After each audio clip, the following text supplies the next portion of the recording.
So the mitzvah of Milah, Hashem tells Avinu to perform, and then he goes ahead and he performs it. Now, the thing is that the Gemara tells us in Yuma that Avinu kept the whole Torah before it was given. So everybody asks this question: why didn't he do Milah until he was commanded? He did every other mitzvah before he was commanded. Why didn't he do Milah until he was commanded? Like, didn't he? Yeah. Well, I can understand why physically he wouldn't want to do it. You know, he's trying to I'm so postpone it. excited to be part of this community. I don't know, it's like one of these answers. Shmuel, I hear what you're saying. We'll get to your thing in a second. Joking. At 99, he was old, but if he would have done it when he was a child, it would have been a problem. He didn't know to do it when he was a child, did he? He was Makras Barwe at 3. He recognized God when he was 3 years old. When he does the upsharing. Maybe he had a reason. Probably had a reason why he didn't. I'm sure. Okay. Next. Why? He did it after he got the Torah, right? Hashem told him to do Milah, and he did Milah. That's Right. happened this Okay, fine, yeah. The question is, we know that he kept the whole Torah before it was given. He probably wanted to do it. Why did he do He Milah? wanted to do it because Hashem told him to do it. So what's Okay, you're almost there. You're getting good. it would have been just a nice thing to do. It's not a. Why is Milah? Oh, I know You're why. not saying it. How about every other mitzvah? I understand what you're saying. Every other mitzvah he did before. The fact that was Hashem, commanded. it's the fact that Hashem commanded him to do it. So it's because Hashem commanded him to do it. Then we're going to learn from Avraham Avinu. We have to do it also because Hashem commanded Avraham, and then Avraham did it. So now we're commanded to do it. So now we have to do it. Even if he's 99. What? Even if he's 99, meaning we learn out that you have to do it, you're commanded your whole life. So, the mitzvah of Milah appears later on, the Parshas Tazria, as a mitzvah that we have to do, not because of Avraham Avinu. Of Vayom Hashmini, Yima B'Sar also. We have a shir on YouTube. My most popular shir on YouTube is about this. Well, you were there. Yeah. The connection between whatever and the mitzvah of Milah, the Parshas Tazria. Okay? That has nothing to do with Avraham Avinu. Avraham Avinu was long gone by then. Nothing to do with that. Mitzvah Milah, the reason why we do Milah because Hashem told us to do Milah. Nothing to do with Avraham Avinu. Showing the importance of it, that's all I'm saying. Avraham Avinu was told to do Mitzvah Milah, he did the Mitzvah Milah. You're not really answering the question. I want to know the difference between Milah and every other mitzvah in the Torah. It says that Avraham Avinu kept the whole Torah before it was given. Why didn't he do Milah? Just like he did every other mitzvah. Remember we just said it 2 years ago that Milah was different because you're separating yourself from the Goyim. So I guess Hashem wasn't commanding him to separate himself from the Goyim. That's what Hashem wanted him to do.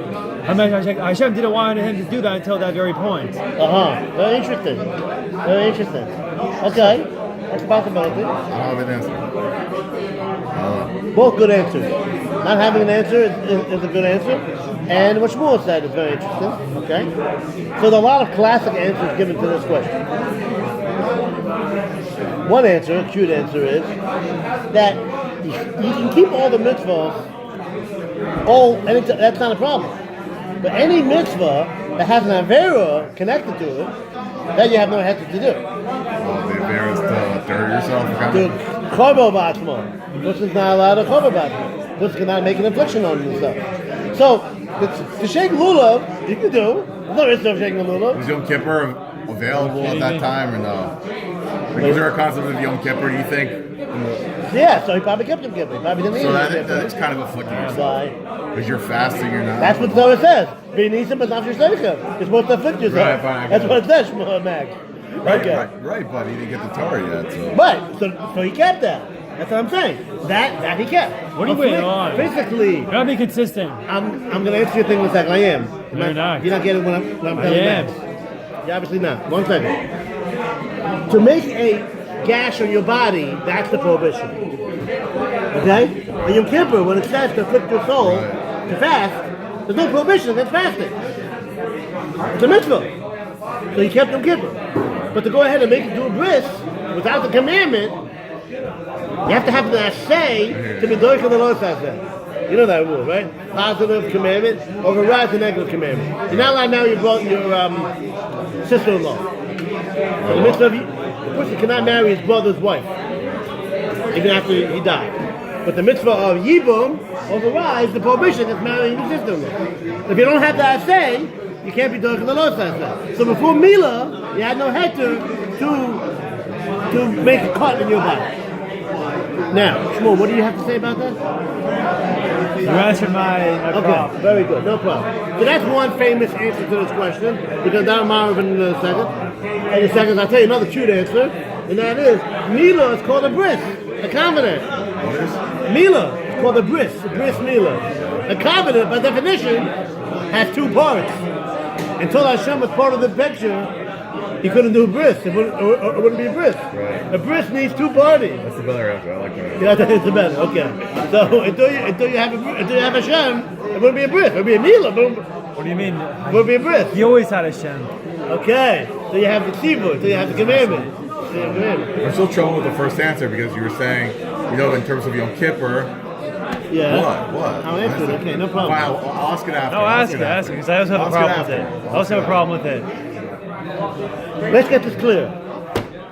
What's your problem with You it? just want to finish? Okay. So there's one more I'll answer I'll give to this after. question, and then we'll answer the Yom Kippur afterwards. I'll just answer it quickly to the YouTube viewers. The Rabbi Ramon is asking by Yom Kippur. So Yom Kippur, I've already kept because there was no prohibition with Yom Kippur. Inflicting is not a prohibition apparently, right? That's what I'm saying. To make a gash on your body is a posuk on the Torah. Well, starving yourself to death isn't a... Is that death? If that's death, or is it death? Then you have to keep Yom Kippur. Gashing yourself is...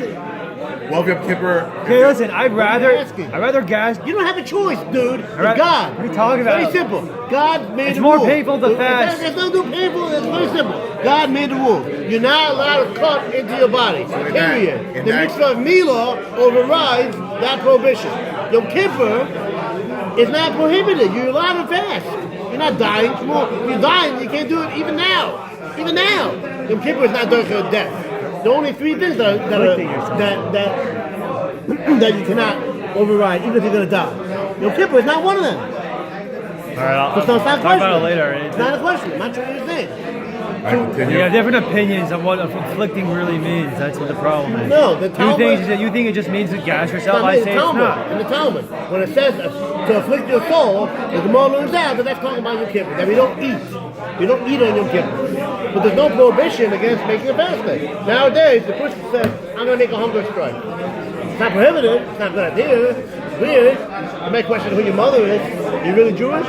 You make a voluntary hunger strike? It's kind of strange, right? But so there's a difference between making a cut on your body. That's awesome. But to make a fast day, no problem. Okay, so we answered up two famous answers to this question. It's not. It would be lacking in the bris. It would be lacking in. It would be also because you can't do it. But every other mitzvah you can do. Shake lulav. Who cares? Doesn't violate any prohibition. So now we're going to give another answer to this question. And that is, the Gemara tells us, greater is the person that does a mitzvah when he's commanded than the person that does it when he's not commanded. So lulav, Avinu did once before he was commanded. And then when God said do lulav, he did a second time in order to get that level of mitzvah v'isa. But Mila, Max, you can only do one time. So Avinu waited to do Mila till he was commanded, so he got that level of doing it when he was commanded. Lulav, you can do it when you're not commanded, and do it when you're all commanded, so you get the higher level of doing it when you're commanded. Mila, you can't do it twice. So if you would do it once, he'd waste it. He would only get the level of not being commanded and he did it. So he waited till he was given the mitzvah Mila, so he got the advantage of being commanded, and he did it, so he got the greater level, the greater schar for being a mitzvah. Shabbat shalom.